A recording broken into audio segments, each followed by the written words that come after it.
బైబిల్లో దావీదు గురించి రాయబడిన వాటన్నిటిలో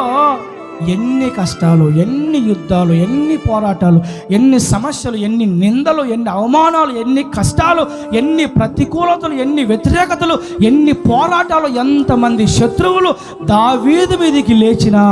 దావీదు తన దేవుడైన యెహోవాను బట్టి ధైర్యము తెచ్చుకొనెను.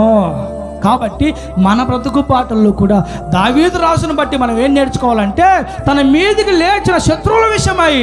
దావీదు తన దేవుడైన యెహోవాను నమ్ముకున్నాడు. కాబట్టి మన జీవితంలో కూడా, మన బ్రతుకు పాటలో, మన పోరాటాల్లో, మన ఆత్మయాత్రలో మన మీదికి లేచిన ఆయుధాలు, శత్రువులు, పోరాటాలు, సమస్యలు, శోధనలు, ఇరుకులు, ఇబ్బందులు, అవన్నిటి విషయమై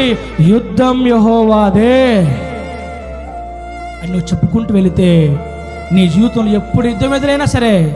నా దేవుని బిడ్డలారా, దేవుడే నీ పక్షాన యుద్ధం చేస్తాడు.